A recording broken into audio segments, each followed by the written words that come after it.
পদত্যাগ করেছেন দেশের 22তম রাষ্ট্রপতি মোহাম্মদ শাহাবুদ্দিন। এ নিয়ে আমরা আরো বিস্তারিত আলোচনা করব। আমাদের সাথে রাজধানীর কাফরুল থেকে যুক্ত আছেন সুপ্রিম কোর্টের আইনজীবী ডক্টর কাজী জাহেদ ইকবাল। ডক্টর কাজী জাহেদ ইকবাল, আপনাকে আবারও স্বাগত আমাদের এই আয়োজনে। শুরুতেই যে বিষয়টি জানতে যাচ্ছি, ব্রিফিং হয়েছে বিকেল 5টা 1 মিনিটে পদত্যাগ করেছেন রাষ্ট্রপতি মোহাম্মদ শাহাবুদ্দিন। এরপরে সংবাদ সম্মেলনে বিস্তারিত জানানো হয়েছে। সেখানে বলা হয়েছে যে স্বাস্থ্যগত কারণে, অসুস্থতার কারণে তিনি পদত্যাগ করেছেন। আসলে এখানে অন্য কোনো কারণ ছিল না। আপনার কাছে কি মনে হয়, আসলে কি অসুস্থতার কারণে নাকি অন্য কোনো কারণ ছিল, সেটিকে আসলে এড়িয়ে যাওয়া হচ্ছে? দেখেন, রাজনীতির ভেতরে বা এই ধরনের রাষ্ট্র পরিচালনার ইস্যুগুলোর ভিতরে হয়তো অনেক কথা থাকে এবং অনেক বিষয় থাকে যেগুলো শেষ পর্যন্ত আর প্রকাশ্যে আসে না। কিন্তু আমাদের সামনে এখন যেহেতু পদত্যাগ হয়ে গিয়েছে এবং যিনি বিদায়ী রাষ্ট্রপতি বা পদত্যাগ যে রাষ্ট্রপতি করেছেন, তিনি লিখিতভাবে তার পদত্যাগের কারণ বলেছেন, এবং সেটি আপনার অফিসিয়ালি অ্যাকসেপ্ট করা হয়েছে। তো সুতরাং এই রকম পরিস্থিতিতে আসলে ভেতরে যদি আরো কিছু ইস্যু থেকে থাকে, যে এই কথাগুলো আমরা নানাভাবে মিডিয়ায় শুনছিলাম, নানানভাবে দেশে আপনার প্রচার হয়েছে, সেই ধরনের কোনো দু একটা ইস্যু যদি এর সঙ্গে যুক্ত হয়েও থাকে, সেটি আর এখন অফিসিয়ালি বলা যাচ্ছে না। সুতরাং আমরা অফিসিয়ালি যেটা বলেছেন উনি, রেইনবো অ্যাক্রোপ্লাস্টে অ্যাক্রিলিক এমালশন থাকায় মুছে ফেলা যায় যে কোনো দাগ সহজেই। Rainbow Paints. যে ওনার স্বাস্থ্যগত কারণে এবং কি অসুস্থতার কারণে তিনি আর দায়িত্ব পালন করতে চাচ্ছেন না বা অপারগ, সেটা উনি বলেছেন শুধু, এবং সেটা অ্যাকসেপ্টেড হয়েছে। সে তার ভিত্তিতে ইতিমধ্যেই আমাদের দেশের স্পিকার ভারপ্রাপ্ত রাষ্ট্রপতির দায়িত্ব নিয়েছেন। এই মুহূর্তে আসলে অন্য কোনোভাবে অ্যানালিসিস করাটা মুশকিল। অফিসিয়াল অ্যাকাউন্ট যেটা, সেটি আমরা বিশ্বাস করতে চাই। কিন্তু আপনার অন্য ধরনের রটনা দু একটি ছিল আসলে, যে তিনি একজন সাবেক প্রধানমন্ত্রীর সঙ্গে, যিনি দেশ থেকে পালিয়ে গিয়েছিলেন, তার সঙ্গে উনি বিদেশে যখন চিকিৎসারত ছিলেন তখন যোগাযোগ করেছেন ইত্যাদি, এইরকম ধরনের কিছু ঘটনা ছিল। এবং সরকারের সঙ্গে তার পরের দিকে ঠিক স্বস্তিপূর্ণ সম্পর্ক যাচ্ছিল না, এবং সরকার তাকে নিয়ে সন্তুষ্ট বা কমফোর্ট ফিল করছিলেন না, যেহেতু এই ধরনের ইস্যুগুলো আসছিল এবং সরকার ন্যাচারালি তার ব্যাপারে ছিল শঙ্কিত জাহেদ ছিল। ইকবাল, আপনিও সংবাদ সম্মেলনটি শুনেছেন। জি, ভারপ্রাপ্ত রাষ্ট্রপতি হাফিজউদ্দিন আহমদ তিনি একটি বিষয় বলেছেন, তার এই পদত্যাগ দেশের জন্য অত্যন্ত গুরুত্বপূর্ণ একটি ঘটনা। আসলে জি, গুরুত্বপূর্ণ ঘটনা এটি আমরা কিভাবে দেখব? এই গুরুত্বপূর্ণ ঘটনার পেছনে তিনি আসলে কি বোঝাতে চেয়েছেন? গুরুত্বপূর্ণ ঘটনা বলতে তিনি বোঝাতে চান, সবসময়ই আমরা ধরে নেই যে কোনো ব্যক্তি যে দায়িত্বে আছেন সেই দায়িত্বের মেয়াদ পূর্ণ করে তারপরে যাবেন, এটা একটা স্বাভাবিক প্রক্রিয়া। কিন্তু সেটার যখন ব্যত্যয় ঘটে, তখন ধরে নিতে হয় যে কোনো বিশেষ পরিস্থিতির উদ্ভব হয়েছে, এবং এই বিশেষ পরিস্থিতির কারণেই তিনি তার মেয়াদ পূর্ণ না করে চলে যাচ্ছেন, সেটা যে কোনো ক্ষেত্রেই। এখানে এটা রাষ্ট্রপতির ক্ষেত্রে হয়েছে, এবং রাষ্ট্রপতি দেশের সর্বোচ্চ পদ, এবং তিনি দেশের যে পুরো প্রশাসন ইত্যাদি সবকিছুর এক ধরনের অভিভাবকত্বের দায়িত্বে থাকেন।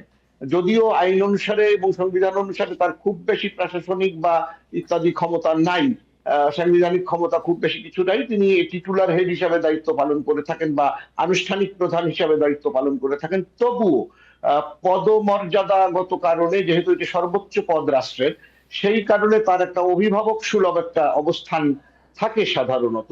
সেই রকম পরিস্থিতিতে এইরকম একটি পদমর্যাদার ব্যক্তি তার মেয়াদ পূর্ণ করার আগেই, বেশ 2 বছরের মতো সময় আগেই চলে যাচ্ছেন, শারীরিক কারণে বা যে কোনো কারণেই হোক, শারীরিক কারণে, এটা অফিসিয়াল কারণ, এখন শারীরিক কারণে চলে যাচ্ছেন, সেটি ডেফিনেটলি আপনার রাষ্ট্রের জন্য একটা গুরুত্বপূর্ণ ঘটনা।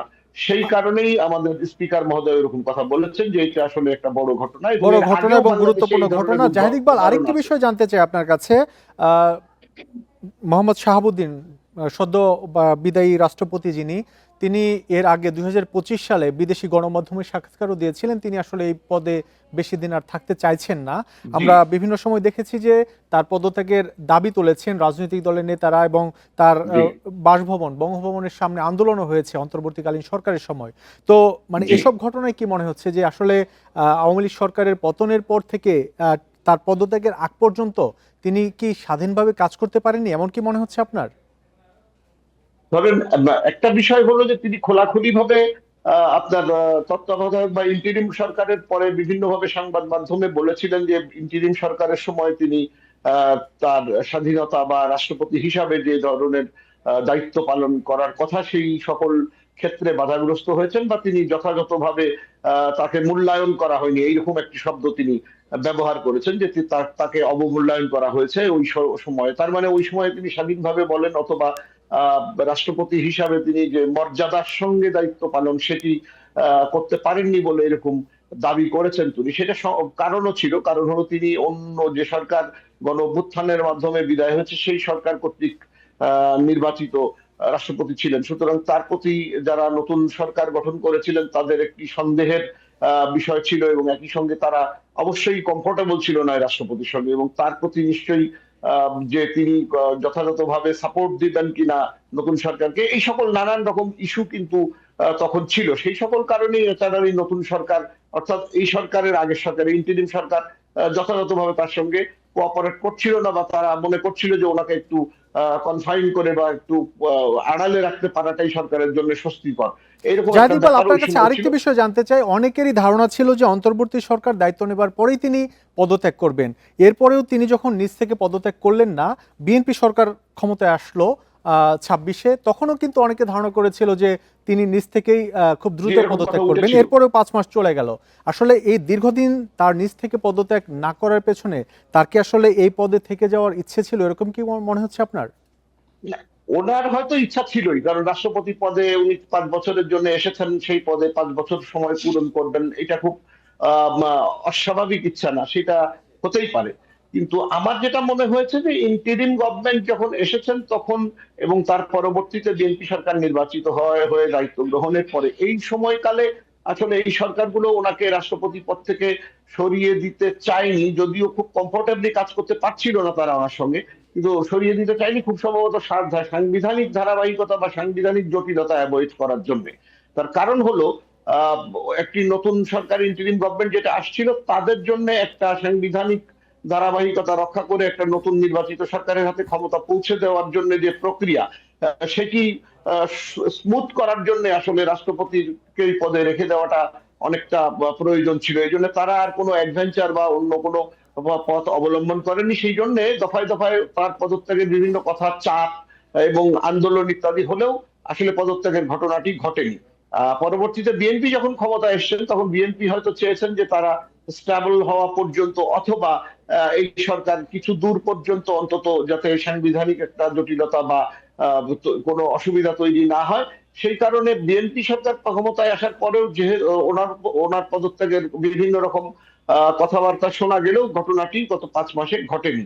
কিন্তু নতুন কিছু পরিস্থিতির আলোকে মনে হয়েছে যে সরকার আসলে একেবারেই হয়তো অস্বস্তি ফিল করছিলেন তার সঙ্গে কাজ করার ক্ষেত্রে, সেই কারণে হয়তো এই ঘটনাটি এখন পদত্যাগ ওনার ঘটলো, এবং সরকার এখন 1181 দিন দায়িত্ব পালন করেছেন উনি, 1181 দিন দায়িত্ব পালনের মাথায় আজ পদত্যাগ করলেন। তার মানে কি আপনার কাছে কি এটি মনে হচ্ছে যে এই 1181 দিনের মধ্যে সবচেয়ে সংকটে তিনি এই শেষ মুহূর্তে, অর্থাৎ আজকে এসে পড়লেন বা সম্প্রতি এসে পড়লেন? হ্যাঁ, এরকমই আমাদের মনে করছি। তা হয়তো না, এর থেকে বড় সংকট উনি হয়তো পার হয়েছেন, কিন্তু তখন সরকারগুলো চেয়েছে যে উনি থেকে যান তার সাংবিধানিক প্রক্রিয়াটি ধারাবাহিকভাবে একটা জায়গায় পৌঁছানো পর্যন্ত। সেটা একটা ইস্যু হতে পারে, যে কারণে উনি ওখানে, কারণ একটা বড় আন্দোলন ওনার বঙ্গভবন ঘেরাও ইত্যাদি এরকম বড় ধরনের একটা চাপ কিন্তু আমরা দেখেছি ইন্টারিম সরকারের সময় প্রেসিডেন্টের পদত্যাগের ব্যাপারে। তো সেখানেও কিন্তু উনি উতরে গিয়েছিলেন, ওইভাবে পদত্যাগ ওনাকে করতে হয়নি। সেইটা হয়তো বাংলাদেশের যে রাজনৈতিক দলগুলো এবং ওই সময় ইন্টারিম সরকার তারা হয়তো বিবেচনা করেছিলেন যে নির্বাচন সমাপ্ত হয়ে যাওয়া পর্যন্ত আর কোনো জটিলতা তৈরি করাটা ঠিক হবে না সাংবিধানিক ধারাবাহিকতা রক্ষার স্বার্থে। কিন্তু পরবর্তীতে এখন দেখা যাচ্ছে যে আরো কিছু বিষয়ের সামনে চলে আসছে, যেটা আমরা ইতিমধ্যেই আলাপ করেছি, যে তার টেলিফোন কাণ্ড এবং অন্যান্য বিষয়গুলো। সেই রকম পরিস্থিতিতে নতুন সরকার খুব সঙ্গত কারণে ওনার উপর বিশ্বাস বা আস্থা রাখতে না চাইতেই পারেন। সেটা কিন্তু আসলে একটা বিষয়, এবং এই রকম পরিস্থিতিতে ওনার নিজেরও এই দায়িত্ব পালন করে যাওয়াটা, বা ওনার এখন শারীরিক অবস্থা পূর্বের থেকে অনেক বেশি খারাপ, সেটা আমরা দেখতে পাচ্ছি অফিসিয়ালি। তো সেই রকম পরিস্থিতিতে উনি হয়তো মনে করেছেন যে আর হয়তো কন্টিনিউ করাটা সম্ভব হবে না, সেই কারণেই উনি এবং আজকে তিনি ছেড়ে পদত্যাগ দিয়েছেন। করলেন। ডক্টর কাজী জাহিদ ইকবাল, আপনাকে অনেক ধন্যবাদ আমাদের সাথে যুক্ত হওয়ার জন্য।